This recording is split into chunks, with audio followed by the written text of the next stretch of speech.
Guarantee ಇದು guarantee news. ನಾನು ಚಂದನ. ಒಂದು ಸರ್ವೆ ಪ್ರಕಾರ ಬಾಕ್ಸ್ ಆಫೀಸ್ನ ರೂಲ್ ಮಾಡ್ತಿರುವಂತಹ ಟಾಪ್ 5 ನಟರ ಲಿಸ್ಟ್ ಅನೌನ್ಸ್ ಆಗಿದೆ. ಎಸ್, ಈ ಟಾಪ್ 5 ನಟರ ಲಿಸ್ಟ್ನಲ್ಲಿ ಯಾರ್ಯಾರಿದ್ದಾರೆ? ಬಾಲಿವುಡ್ನಿಂದ 2 ಸ್ಟಾರ್ಸ್ ಮೊದಲನೇದು ಹಾಗೆ 2ನೇ ಸ್ಥಾನ ಪಡ್ಕೊಂಡಿದ್ರೆ, ಇನ್ನು ಮಿಕ್ಕಿರೋ 3 ಸ್ಥಾನನ ನಮ್ಮ ಸೌತ್ ಇಂಡಿಯನ್ ಸ್ಟಾರ್ಸ್ ಪಡ್ಕೊಂಡಿದ್ದಾರೆ. ಇವರೆಲ್ಲರೂ ಕೂಡ ಪ್ಯಾನ್ ಇಂಡಿಯಾ ಸ್ಟಾರ್ಸ್. ಇವರೆಲ್ಲರೂ ಬಾಕ್ಸ್ ಆಫೀಸ್ನಲ್ಲಿ ಯಾವ ಸ್ಥಾನನ ಪಡ್ಕೊಂಡಿದ್ದಾರೆ, ಹಾಗೆ ಎಷ್ಟೆಷ್ಟು ಕೋಟಿನ ದೋಚಿದ್ದಾರೆ, ಇದರ ಕಂಪ್ಲೀಟ್ ಮಾಹಿತಿನ ನೋಡ್ಕೊಂಡು ಬರೋಣ ಬನ್ನಿ. ಭಾರತೀಯ ಚಿತ್ರರಂಗದ ಟಾಪ್ 5 ಸ್ಟಾರ್ಸ್ಗಳ ಪಟ್ಟಿ ಹೊರಬಿದ್ದಿದೆ. ಹೌದು, ಕಳೆದ 5 ವರ್ಷಗಳಿಂದ ಬಾಕ್ಸ್ ಆಫೀಸ್ನ ರೂಲ್ ಮಾಡ್ತಿರೋ ಪ್ಯಾನ್ ಇಂಡಿಯಾ ಸೂಪರ್ ಸ್ಟಾರ್ಗಳಿವರು. ಅದರಲ್ಲಿ ಬಾಲಿವುಡ್ ಬಾದ್ಶಾ ಶಾರುಖ್ ಖಾನ್ ಮತ್ತು ರಣಬೀರ್ ಕಪೂರ್ ಹಿಂದಿ ಚಿತ್ರರಂಗವನ್ನ ಪ್ರತಿನಿಧಿಸಿದ್ರೆ, ಉಳಿದ 3 ಮಂದಿ ಸೂಪರ್ ಸ್ಟಾರ್ಸ್ ನಮ್ಮ ಸೌತ್ ಸಿನಿಮಾವನ್ನ ಪ್ರತಿನಿಧಿಸಿದ್ದಾರೆ. ಅವರೇ ನಮ್ಮ ರಾಕಿ ಬಾಯ್ ಯಶ್, ಅಲ್ಲು ಅರ್ಜುನ್ ಮತ್ತು ಡಾರ್ಲಿಂಗ್ ಪ್ರಭಾಸ್.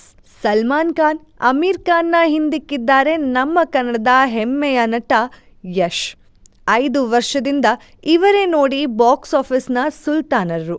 ಹಾಗಾದ್ರೆ ಯಾರ್ಯಾರು ಎಷ್ಟೆಷ್ಟು ಕೋಟಿನ ಬಾಚಿದ್ದಾರೆ? ಶಾರುಖ್ ಸಿನಿಮಾಗಳು ಗಳಿಸಿದ್ದೆಷ್ಟು? ರಣಬೀರ್ ಸಿನಿಮಾಗಳು ಗಳಿಸಿದ ಎಷ್ಟು? ಹಾಗೆ ಯಶ್ ಸಿನಿಮಾ ಎಷ್ಟು ಗಳಿಸಿದೆ? ಅಲ್ಲು ಅರ್ಜುನ್ ಸಿನಿಮಾ ಎಷ್ಟು ಗಳಿಸಿದೆ? ಮತ್ತು ಪ್ರಭಾಸ್ ಸಿನಿಮಾ ಎಷ್ಟು ಗಳಿಸಿದೆ ಬಾಕ್ಸ್ ಆಫೀಸ್ನಲ್ಲಿ ಅನ್ನೋದ್ರನ್ನ ನೋಡ್ತಾ ಹೋಗೋಣ. ನಮ್ಮೆಲ್ರಿಗೂ ಗೊತ್ತಿರೋ ಹಾಗೆ ಬಾಲಿವುಡ್ನ ಬಾದ್ಶಾ ಶಾರುಖ್ ಖಾನ್ ಅಂದರೆ ಎಲ್ಲರಿಗೂ ಒಂಥರ ರೊಮ್ಯಾಂಟಿಕ್ ಹೀರೋ ನೆನಪಾಗ್ತಾರೆ. ಅವರ ಸಿನಿಮಾಗಳು ಡಂಕಿ, ಜವಾನ್, ಪತಾನ್ ಹಾಗೆ ಬ್ರಹ್ಮಾಸ್ತ್ರ, ರಾಕೆಟ್ರಿಯಲ್ಲಿ ಒಂದು ಚಿಕ್ಕ ಕ್ಯಾಮಿಯೋ ಪಾತ್ರವನ್ನ ಮಾಡಿದ್ರು. ಲೀಡ್ ಹೀರೋ ಆಗಿ ಮಾಡಿದಂತಹ ಡಂಕಿ, ಜವಾನ್, ಪತಾನ್ ಸಿನಿಮಾಗಳು ಎಷ್ಟು ದೋಚಿದೆ ಬಾಕ್ಸ್ ಆಫೀಸ್ನಲ್ಲಿ ಅಂತ ನೋಡೋದಾದ್ರೆ, ಡಂಕಿಯಲ್ಲಿ ಹೀರೋಯಿನ್ ತಾಪ್ಸಿ ಪನ್ನು ಅವರಿದ್ದಾರೆ, ಹಾಗೆ ವಿಕ್ಕಿ ಕೌಶಲ್ ಅವರು ಕೂಡ ಆ ಸಿನಿಮಾದಲ್ಲಿ ನಟನೆ ಮಾಡಿದ್ದಾರೆ. ಆ ಸಿನಿಮಾಗೆ ಬಂದಂತಹ ಬಾಕ್ಸ್ ಆಫೀಸ್ ಕಲೆಕ್ಷನ್ 212 ಕೋಟಿ ರೂಪಾಯಿ. ಹಾಗೆ ಇನ್ನು ಜವಾನ್ ಸಿನಿಮಾನ ನೋಡೋದಾದ್ರೆ, ಇದನ್ನ ಡೈರೆಕ್ಟ್ ಮಾಡಿದ್ದು ಅಟ್ಲಿ ಅವರು. ಹಾಗೆ ಇದರಲ್ಲಿ ಹೀರೋಯಿನ್ ಆಗಿ ಕಾಣಿಸ್ಕೊಂಡಿರೋದು ಲೇಡಿ ಸೂಪರ್ ಸ್ಟಾರ್ ನಯನತಾರ, ಹಾಗೆ ಪ್ರಿಯಮಣಿ ಕೂಡ ಇದ್ದಾರೆ, ಹಾಗೆ ವಿಜಯ್ ಸೇತುಪತಿ ಅವರು ಕೂಡ ಇದ್ದಾರೆ. ಇದು ದೊಡ್ಡ ಸ್ಟಾರ್ ಕಾಸ್ಟ್ ಇರುವಂತಹ ಸಿನಿಮಾ. ಜವಾನ್ ಸಿನಿಮಾ ದೋಚಿದ್ದು 643 ಕೋಟಿ. ಇನ್ನು ಪತಾನ್ ಸಿನಿಮಾ ಬಗ್ಗೆ ಮಾತಾಡೋದಾದ್ರೆ, ನಿಮ್ಮ ಹೆಮ್ಮೆಯ ಕನ್ನಡತಿ ದೀಪಿಕಾ ಪಡುಕೋಣೆ ಅವರು ಇದ್ದಾರೆ, ಹಾಗೆ ಜಾನ್ ಅಬ್ರಹಾಂ, ಸಲ್ಮಾನ್ ಖಾನ್ ಕೂಡ ಒಂದು ಕ್ಯಾಮಿಯೋ ಮಾಡಿದ್ದಾರೆ. ಈ ಸಿನಿಮಾ ದೋಚಿದ್ದು 543 ಕೋಟಿ. ಕಳೆದ 5 ವರ್ಷದಲ್ಲಿ ಇಷ್ಟು ಸಿನಿಮಾಗಳನ್ನ ಶಾರುಖ್ ಖಾನ್ ಮಾಡಿದ್ದಾರೆ. ಇನ್ನು ರಣಬೀರ್ ಕಪೂರ್ ಸುದ್ದಿಗೆ ಬರೋದಾದ್ರೆ, ರಣಬೀರ್ ಕಪೂರ್ ಕಳೆದ 5 ವರ್ಷದಲ್ಲಿ ಅನಿಮಲ್, ಸಂಶೇರ, ತು ಜೂತಿ ಮೇ ಮಕ್ಕರ್, ಬ್ರಹ್ಮಾಸ್ತ್ರ ಈ 4 ಸಿನಿಮಾಗಳನ್ನು ಕೊಟ್ಟಿದ್ದಾರೆ. ಈ 4 ಸಿನಿಮಾಗಳು ಕೂಡ commercial hit, blockbuster hit ಆಗಿದೆ.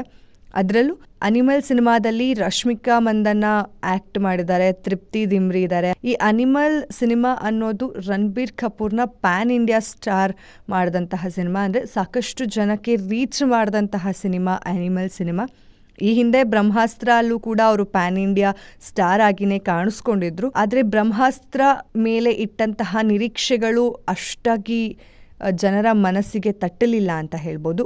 ಇನ್ನು ಅನಿಮಲ್ ಸಿನಿಮಾ ದೋಚಿದ್ದು 556.36 ಕೋಟಿ ರೂಪಾಯಿಯನ್ನ ಬಾಕ್ಸ್ ಆಫೀಸ್ನಲ್ಲಿ. ಇನ್ನು ಬ್ರಹ್ಮಾಸ್ತ್ರ ಸಿನಿಮಾ ಅಲ್ಲಿ ಆಲಿಯಾ ಭಟ್ ಇದ್ದಾರೆ, ಅಮಿತಾಬ್ ಬಚ್ಚನ್ ಇದ್ದಾರೆ, ಮೌನಿರಾ ಇದ್ದಾರೆ, ಅಕಿನೇನಿ ನಾಗಾರ್ಜುನ್ ಇದ್ದಾರೆ, ಶಾರುಖ್ ಖಾನ್ ಇದ್ದಾರೆ. ಈ ಬ್ರಹ್ಮಾಸ್ತ್ರ ದೋಚಿದ್ದುವಂತಹ ಮೊತ್ತ 257.44 ಕೋಟಿ ರೂಪಾಯಿಯನ್ನ. ಇನ್ನು ಸಂಶೇರ ಅಲ್ಲಿ ಸಂಜಯ್ ದತ್, ವಾಣಿ ಕಪೂರ್ ಇದ್ದಾರೆ. ಈ ಸಿನಿಮಾ ದೋಚಿದ್ದು 42.48 ಕೋಟಿ ರೂಪಾಯಿಯನ್ನ. ಇನ್ನು ನಮ್ಮ ಕನ್ನಡದ ಹೆಮ್ಮೆಯ ನಟ ಯಶ್ ಸಿನಿಮಾಗಳನ್ನು ನೋಡೋದಾದ್ರೆ, ಅವರು ಕೊಟ್ಟಿರುವಂತಹ ಸಿನಿಮಾಗಳು KGF ಸಿನಿಮಾ. ಕಳೆದ 5 ವರ್ಷದಲ್ಲಿ ಯಶ್ ಮಾಡಿರುವಂತಹ ಸಿನಿಮಾ KGF ಸಿನಿಮಾ. ಈ KGF ಸಿನಿಮಾ ಓವರ್ ಆಲ್ ಕಲೆಕ್ಷನ್ಸ್ನ ನಾವು ನೋಡೋದಾದ್ರೆ 1500 ಕೋಟಿ ರೂಪಾಯಿಯನ್ನ ಗಳಿಸಿದೆ. ಅಂದ್ರೆ ಯಶ್ ಈ 5 ವರ್ಷದಲ್ಲಿ ಮಾಡಿರುವಂತಹ KGF ಸಿನಿಮಾ ಕೋಟಿ ಕ್ಲಬ್ ಸೇರಿದೆ. ಇನ್ನು ನಮ್ಮ ಹೆಮ್ಮೆಯ ಕನ್ನಡ ನಟ ರಾಕಿಂಗ್ ಸ್ಟಾರ್ ಯಶ್ KGF ಸಿನಿಮಾದ ಮೂಲಕ ಇಡೀ ಚಿತ್ರರಂಗವನ್ನ, ಭಾರತೀಯ ಚಿತ್ರರಂಗವನ್ನ ನಮ್ಮ ಸ್ಯಾಂಡಲ್ವುಡ್ ಕಡೆಗೆ ತಿರುಗಿ ನೋಡುವಂತೆ ಮಾಡಿತ್ತು. KGF ಸಿನಿಮಾ ಸಕ್ಸಸ್ ಬಾಲಿವುಡ್ ಮಂದಿಗೆಲ್ಲ ಹುಬ್ಬೇರಿಸುವಂತೆ ಮಾಡಿತ್ತು. ಯಶ್ ಸಿನಿಮಾಗಳು ಅಂದ್ರೆ ಬಾಲಿವುಡ್ ಸ್ಟಾರ್ಸ್ ಎಲ್ಲ ಭಯ ಪಡುವಂತೆ ಮಾಡಿದ್ದು ರಾಕಿಂಗ್ ಸ್ಟಾರ್ ಯಶ್. ಇನ್ನು ಅಲ್ಲು ಅರ್ಜುನ್ ಸಿನಿಮಾನ ನೋಡೋದಾದ್ರೆ ಅಲ್ಲು ಅರ್ಜುನ್ ಸಿನಿಮಾ ಕಳೆದ 5 ವರ್ಷದಲ್ಲಿ ಮಾಡಿರುವಂತಹ cinema Pushpa The Rise, Pushpa The Rule. ಈ ಸಿನಿಮಾಗಳು ಕೂಡ 1,000 ಕೋಟಿ ಕ್ಲಬ್ ಸೇರಿದೆ. ಪುಷ್ಪ ದಿ ರೂಲ್ ಸದ್ಯ ಸಿನಿಮಾ ಥಿಯೇಟರ್ಗಳಲ್ಲಿ ಇರೋ ಕಾರಣ ಈ ಕಳೆದ 6 ದಿನಗಳಾಗಿದೆ ಪುಷ್ಪ 2 ರಿಲೀಸ್ ಆಗಿ. ಈ ಸಿನಿಮಾ ಕೂಡ ಈಗಾಗಲೇ 1,000 ಕೋಟಿ ಕ್ಲಬ್ ಸೇರಿದೆ. ಮತ್ತೆ ಸೌತ್ ಇಂಡಿಯಾದ ಪ್ಯಾನ್ ಇಂಡಿಯಾ ಸ್ಟಾರ್ ಆಗಿರುವಂತಹ ಡಾರ್ಲಿಂಗ್ ಪ್ರಭಾಸ್ ಕಳೆದ 5 ವರ್ಷದಲ್ಲಿ ಕೊಟ್ಟಿರುವಂತಹ ಸಿನಿಮಾಗಳನ್ನು ನೋಡೋದಾದ್ರೆ ರಾಧೇಶ್ಯಾಮ, ಪೂಜಾ ಹೆಗ್ಡೆ ಅವರು ಹೀರೋಯಿನ್ ಆಗಿ ಕಾಣಿಸ್ಕೊಂಡಿದ್ದಾರೆ. ಅದು ಅಪ್ರಾಕ್ಸಿಮೇಟ್ಲಿ 167 ಕೋಟಿ ಬಾಕ್ಸ್ ಆಫೀಸ್ ಕಲೆಕ್ಷನ್ ಮಾಡಿದೆ. ಇನ್ನು ಆದಿಪುರುಷ್ ಮೇಲೆ ಸಾಕಷ್ಟು ನಿರೀಕ್ಷೆಗಳನ್ನು ಇಟ್ಕೊಂಡಿದ್ದಂತಹ ಅಭಿಮಾನಿಗಳಿಗೆ ಇದೊಂದು ಸ್ವಲ್ಪ ಬೇಸರ ತಂದಿತ್ತು. ಇದರಲ್ಲಿ ಕೃತಿ ಸನನ್ ಅವರು ಸೀತೆ ಪಾತ್ರದಲ್ಲಿ ಕಾಣಿಸ್ಕೊಂಡಿದ್ದಾರೆ. 288.15 ಕೋಟಿ ರೂಪಾಯಿಗಳನ್ನ ಬಾಕ್ಸ್ ಆಫೀಸ್ನಲ್ಲಿ ಕಲೆಕ್ಟ್ ಮಾಡಿದೆ. ಇನ್ನು ಸಲಾರ್ ಸಿನಿಮಾ ನೋಡೋದಾದ್ರೆ ಈ ಸಲಾರ್ ಸಿನಿಮಾದಲ್ಲಿ ಶ್ರುತಿ ಹಾಸನ್ ಅವರಿದ್ದಾರೆ.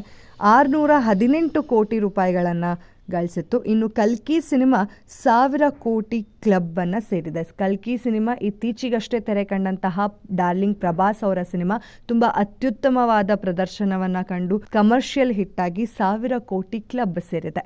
ನೋಡಿದ್ರಲ್ಲ, ಮೊದಲನೇದಾಗಿ ಬಾಲಿವುಡ್ ಬಾದ್ಶಾ ಶಾರುಖ್ ಖಾನ್ ಹಾಗೆ ರಣಬೀರ್ ಕಪೂರ್ 1-2ನೇ ಸ್ಥಾನನ ಪಡ್ಕೊಂಡಿದ್ರೆ, ಇನ್ನು ನಮ್ಮ ಕನ್ನಡದ ಹೆಮ್ಮೆ ನಟ ಯಶ್ 3ನೇ ಸ್ಥಾನನ ಪಡ್ಕೊಂಡಿದ್ದಾರೆ. ಕಳೆದ 5 ವರ್ಷದ ಇವರು ಗ್ರೋತ್ನ ನೋಡಿದ್ರೆ ಮಾಡಿರೋದು ಒಂದೇ ಸಿನಿಮಾ ಆದರೂ ಕೂಡ ಬಾಕ್ಸ್ ಆಫೀಸ್ನಲ್ಲಿ ಸಿಕ್ಕಾಪಟ್ಟೆ ದುಡ್ಡನ್ನು ದೋಚಿದ್ದಾರೆ. ಕೋಟಿಗಟ್ಟಲೆ ದುಡ್ಡು ದೋಚಿದ್ದಾರೆ ಅಂದರೆ ತಪ್ಪಾಗಲ್ಲ.